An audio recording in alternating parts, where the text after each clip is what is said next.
On tonight's Thronecast, Jon Snow takes vengeance. They think you're some kind of god. As Arya sees the light, Rickon's fate seems dark. Welcome home, Lord Stark. And what secrets lie in Bran's family flashbacks? That's my father. Your watch begins.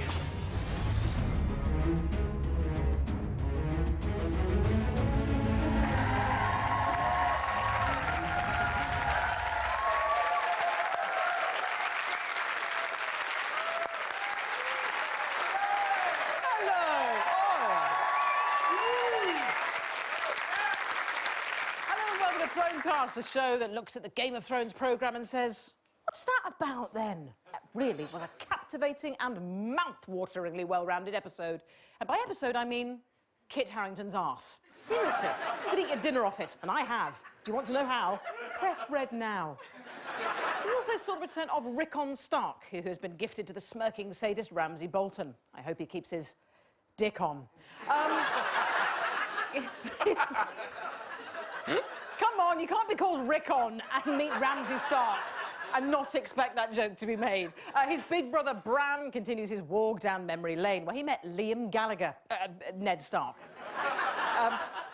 Joining me tonight on the heavily stained velour three-piece of over-analytical pedantry is both halves of the magnificent double act that is Robert Webb. Yeah!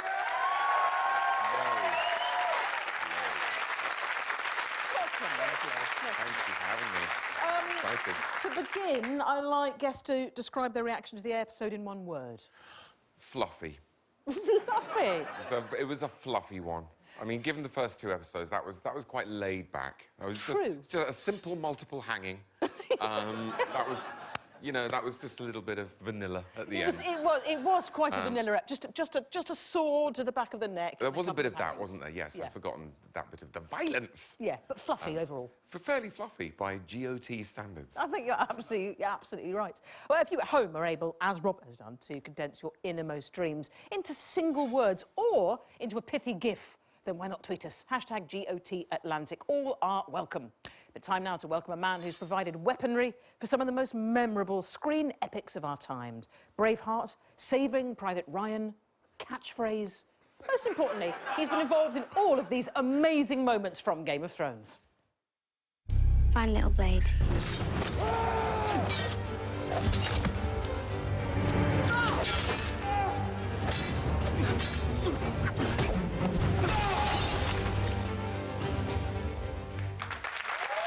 He'll be getting his long claw out later. Give it up for Weapons Master Supreme, Tommy Dunn!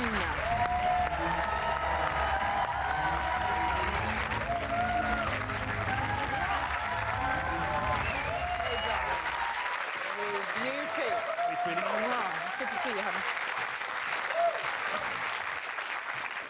Welcome to the show, Tommy. Thank you very much. How are you doing? To be here. Now, Jon Snow, back. Glad to have him in the land of the living again? Yeah. Yep, a man of few words. It's fantastic to have him back. It is, without a doubt. But you knew, of course, and you've had to keep it stum.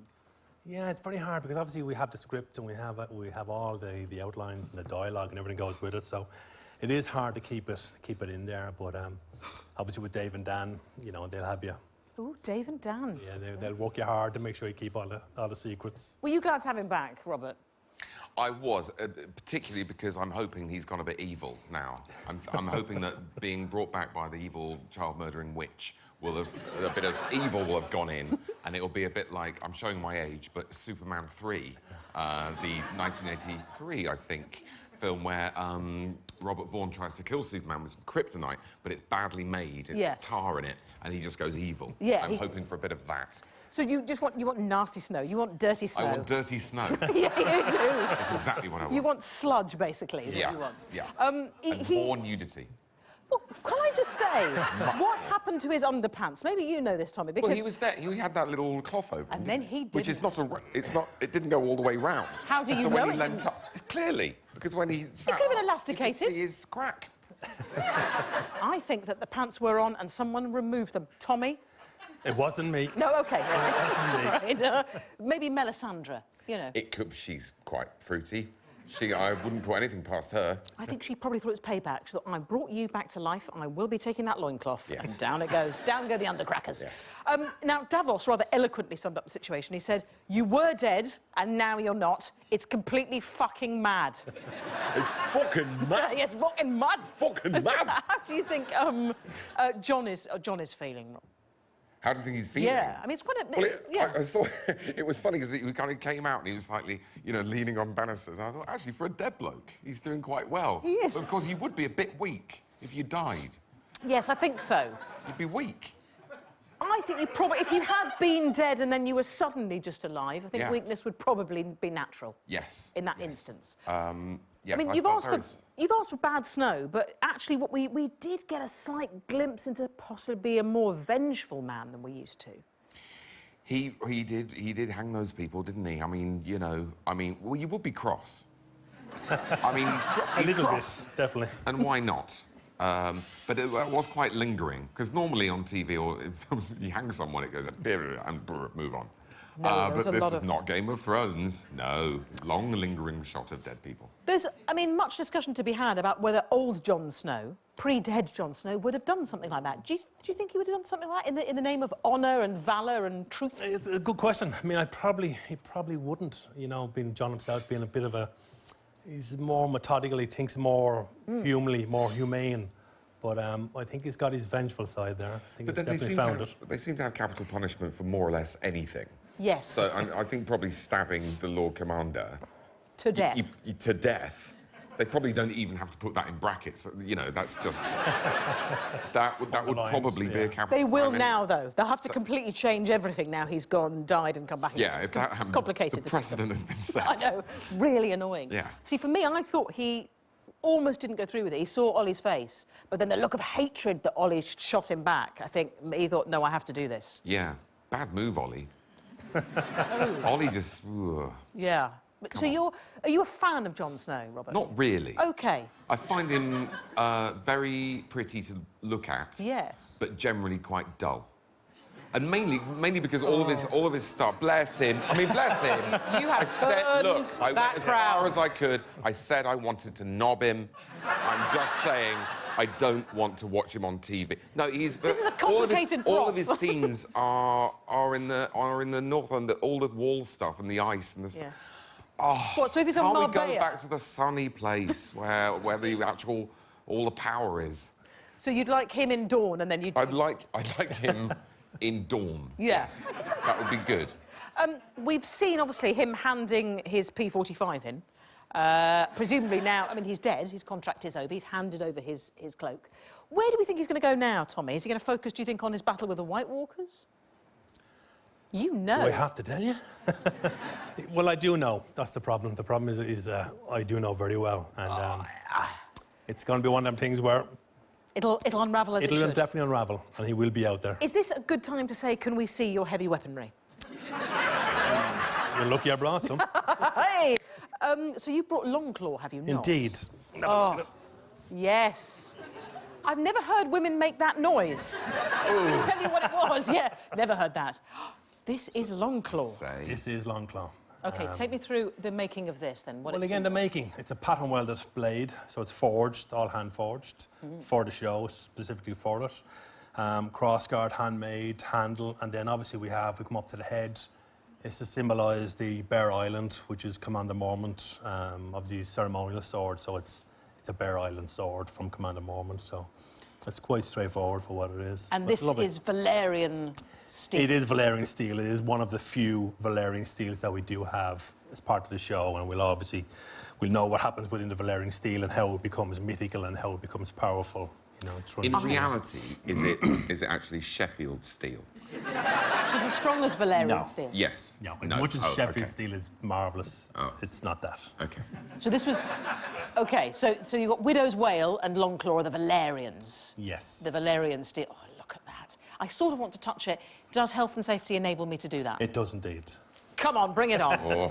I'm the envy of everyone right now. Oh, it's got an incredible sharpness to it, as one might expect from a sword. I really am that big a numpty, as it turns out. One of its purposes is being sharp and cutting. Yeah, sharp and essentially quite stabby. It's got a weight to it. Bit of weight to it. And this would have been used by Kit himself. Kit's used that so many times. Yeah, without doubt. I'm gonna take as much DNA as I can off that handle, and that's going into In a private fairness, I bag. do polish it up, you know, every season, so OK, it'll be okay.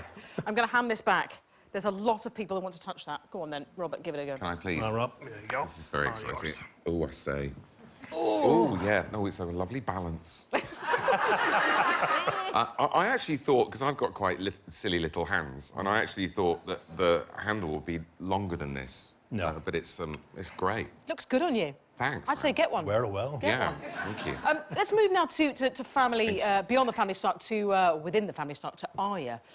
Still in the House of Black and White tonight. Does this mean now she is officially a faceless man? Has she gone through her trials, do you think, now, Robert? I think it's bullshit. I think she's been lying the whole time. I don't think a girl is no one. I think she knows who she is. She's been...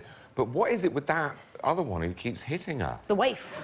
She's horrible. she is, yeah. So mean. So why You're is she... supposed to hit blind people. No. It's one of the first things you don't do. Yeah, I think that's sort of basic decency, isn't it? Surely. Yeah. But, I don't know why the waif is giving her a hard time, but I have to say I totally agree that I do not believe that Arya for a second has genuinely become a faceless man. Do you, Tommy? If you didn't know the story? If I didn't know the story, yes, I'd say the same, that she hasn't become, you know, believable. And neither does the waif believer. No.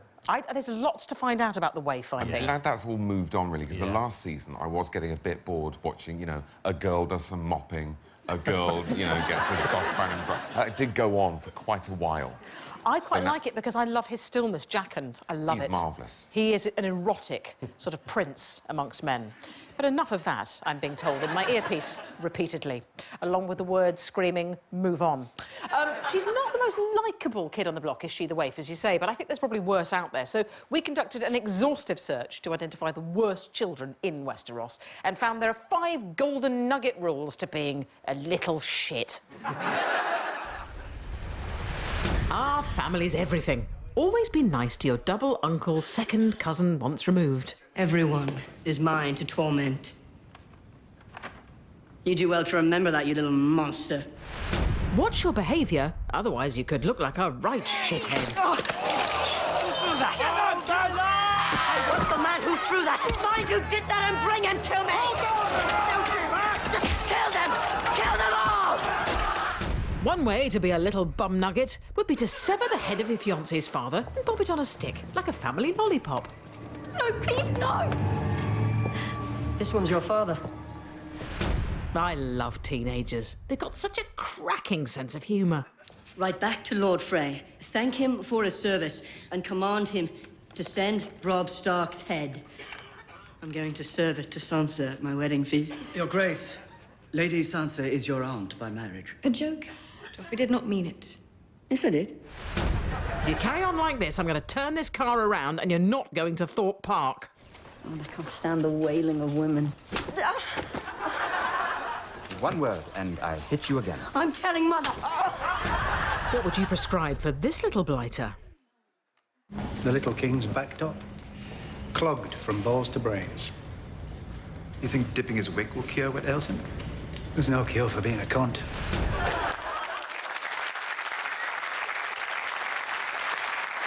Do you know that's exactly what I was told when I rang NHS Direct? Let's have a quick look at some other goings-on in the known world. Cersei, a lot of fighting talk from her.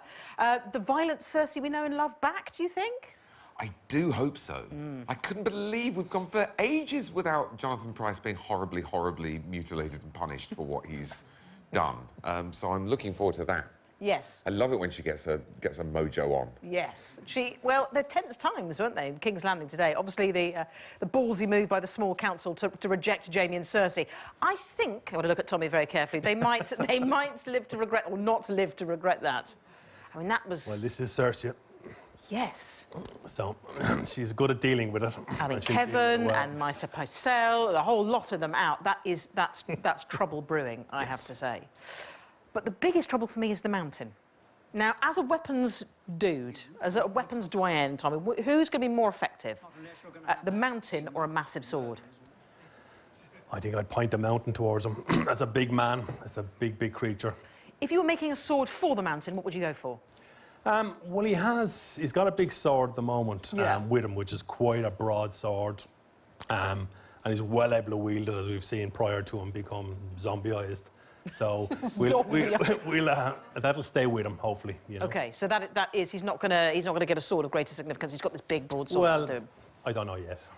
You do. You are such a tease. But because you've got those massive guns, I'm going to forgive you. That is it, sadly, for part one. Candied plum, Robert.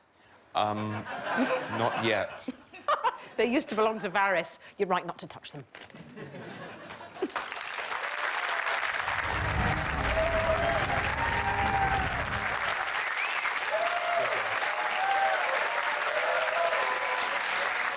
Welcome back to Thronecast, the show that's first for all the exclusive Game of Thrones insider knowledge.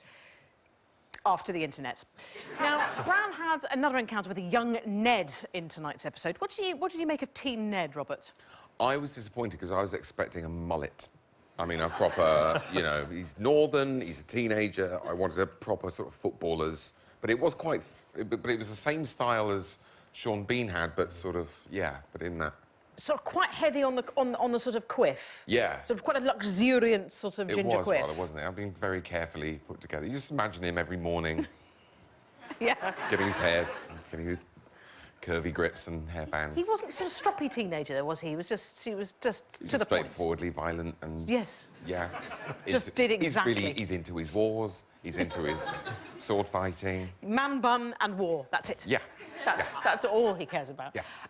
Well, let's see what D.B. Weiss and David Benioff have to say about this exact scene. Sir Arthur Dane. The sword of the morning. Father said he was the best swordsman he ever saw.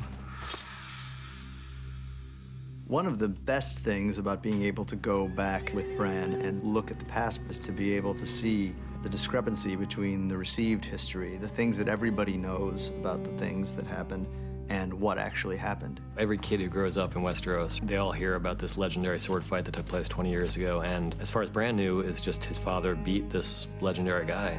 And now it begins. No. Now it ends. Honor is a kind of wished-for state amongst certain members of the society who want to be the best possible versions of themselves, and they want to live and die bravely and fighting, you know, with this according to a certain code. And certainly Ned embodied that better than anyone we've seen, I think, on the show. He's better than my father. Far better. My father beat him. Did he? But one thing to remember about this fight is this is at the end of a long rebellion in which Ned and Howland have seen many thousands of people die due to the insanity of the Mad King, who these Kingsguard are sworn to follow. So honor was so important to Ned Stark that it was worth losing his own life for, but he was completely ready to let go of that honor and excellence to do something that he really felt was more important. It could make a very, very strong defense for Ned doing what he did, but it certainly does puncture the mythology of Ned Stark that's running through this world, especially after his death. Well, on one hand, you could say punctures the mythology. On the other hand, you could say Ned just is an outright liar there. I mean, he's allowed this story of him being the all-conquering hero to sort of stand without being challenged. Well, maybe he sort of believed it while he was saying it, like Tony Blair. I mean, he sort of said, you know, I killed that guy, but then, you know, the guy was about to die anyway. Yeah. But he did actually kill him. But so that's probably how he. I'm trying to get into the mindset. He did go to war and come back with a child. I mean, it's not like he hasn't blotted his copybook. He's not perfect. No. He does cheat on his wife. So, you know, which by the standards of Game of Thrones is nothing. It is much. OK. But yeah, no. But it's very interesting and that's the great thing about Bran is through him we get these extraordinary flashbacks and we see different perspectives and different takes on each character. What was your take? I mean, you were here for that scene. You were actually present, were you not? Yes, I mean, obviously we was out there for that scene. We shot that in Spain. Beautiful location. Quite a hard terrain for a fight sequence, so it's quite heavy on the actors and the stunt team. It looks like sand. Is that what it was? Very much so. Very much sand area. I love the way you call it heavy terrain. For me, it's a holiday. For you, it's heavy terrain. Heavy terrain. Yeah. So how does that play into when you're sorting a fight out? How does that landscape play into it? Very much so, because obviously you rehearse in tents or you rehearse in a studio with the actors, obviously with the stunt coordinator, stunt team.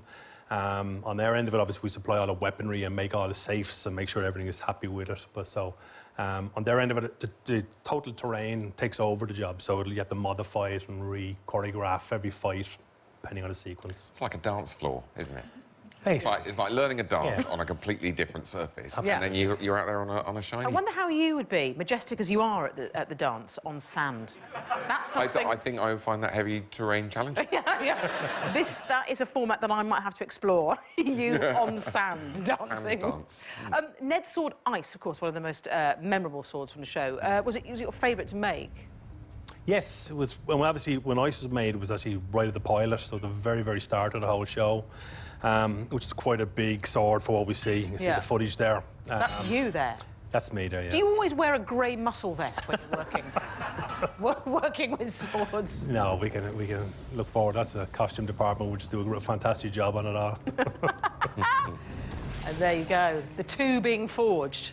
That's it. We get Oathkeeper and Widow's Wail out of the molten lava. Now, in that scene, for me, the most important thing that we learnt, apart from the shift in mythology, was that Bran was convinced that Ned could hear him calling out to him. Robert, what did you think? That has very unsettling implications. Doesn't it, just? If he can go back in time and change things by turning up in a dream, then goodness knows what could happen. Yeah. He could, like, get his dad to warn him not to climb up walls to witness incest and get pushed off. But then he was always being told not to climb up walls anyway. He did. So it would make no difference. It's going to be fine. I think... what do you think, Tommy? Do you think that Ned was aware of something? For me, the way it was shot... In fact, it wasn't... The way it was shot, yeah. Obviously, the way it was shot, he does react to something, whether it's wind or whether it's, a voice. And that only time will tell. Well, the three-eyed raven is obviously understandably concerned, because you don't want him to mess Back to the Future styly with what's been. That's chaos right there. We did see Bran being whipped back to the present by the grumpy sidekick, Max von Sydow. So time to roll your eyes back, turn them white, and listen to what lovely Jamie has to say about the three-eyed raven.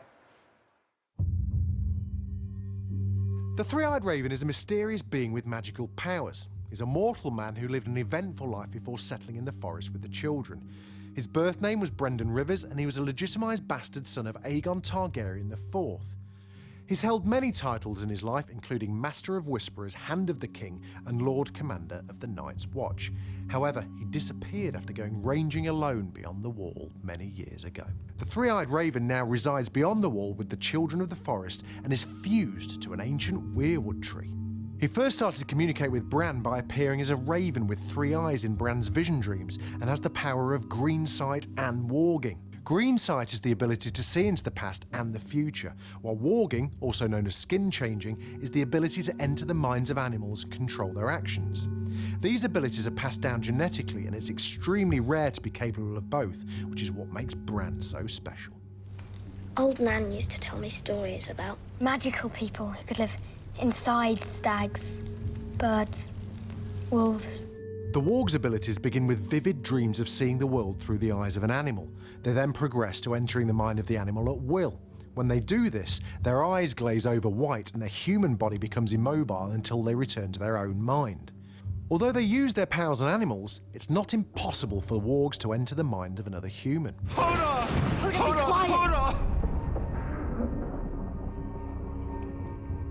Can the three-eyed raven help Bran harness these powers and use them in the fight against the White Walkers? Oh, green sight and warging. Powerful, powerful Bran. And let's not forget as well, he is in possession of one of the most dynamite bits of gear in Westeros, dragonglass. Tommy, how did dragonglass come about? Well, Thronecast was basically designed to look like obsidian, so which is basically a volcanic glass itself, very black, opaque, a little bit translucent, quite sharp. Do you have any in your back pockets? I might have one. Oh, you look. The only man who just casually carries around. Well, two. I mean, I know you do as well, but yeah. Not tonight. So obviously, that's our dragon glass, which again has that black, opaque. It's got quite undulation marks through it, so it's plenty of napping, which is what we call from chipping in. Yeah. Again, the image of this was supposed to be created, has mythical powers, which we didn't know until we seen the first White Walker being killed with it, Yeah. for basically what it holds and the power it holds. So, I mean, we've seen you forging Widow's Wail and Oathkeeper. We haven't seen your first cameo in the show. This was actually in the first episode, the very first episode of Game of Thrones. You're doing a bit of casual barbering. Just a little bit of casual... Take me through that scene. There's a lot of buff young gents there, yourself included. Yeah, I mean, obviously, with the guys, I mean, I actually was supposed to be a butcher in that sequence, so that obviously was a barber at the same time, so it was good fun. Lads were all well beefed there. They were all doing their press-ups before. Oh, were they? Probably shouldn't say that, but... They were doing a quick sort of warm-up before. Yeah, quick buff-up, yeah. Whereas you, let's face it, don't need to. You're just, it comes ready... I'm lucky, I'm very ready lucky. chiselled. And all good. We've got time, I think, just for one very quick question from Gemma, I think. Hello, Gemma. Yes. What's your question, my lovely? Which cast member is the best swordsman? Who do you think, Rob? Probably Tyrion. Tyrion. You know the I would, answer. yeah. I would go for Jamie. Jamie Lannister, in my opinion, probably is the best. Jamie That Lannister, has there you been. go. With I think Arya becoming a pretty close second Arya as is well. definitely in there, definitely Excellent. Thanks so much, Tommy. Now... Let's play a game. Oh, I like games. This game is called Here's a Very Exciting Glimpse of What's Happening in Next Week's Show. So much better than Jenga.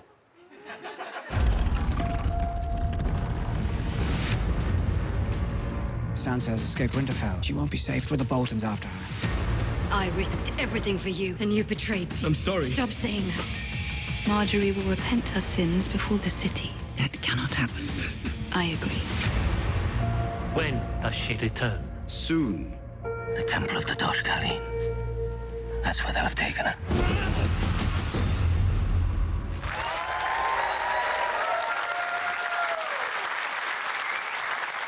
Robert, what are the highlights from that clip for you? The highlights of... Yeah, what do you take from that little clip, that little tease? It all looked very... It all happened so fast. I know, I'm getting Littlefinger. Littlefinger's back. Littlefinger, that's... Yes, good. Theon back with the weird, eyeball. and the weird boy who lived in the thing that you push Robin Aaron, people yeah. down the tunnel. Yes, that's good. And... I'm going to leave you musing and say that leaves me just enough time to thank our wonderful guests, Robert Webb and Tommy Dunn. We'll see you next week when we're going to be joined by... Sorry, my watch has ended. I just, yeah, I can't do it anymore. See you next week when we will hopefully soon... Oh, I wasn't ready for that. Oh, it's different words. Oh, fuck!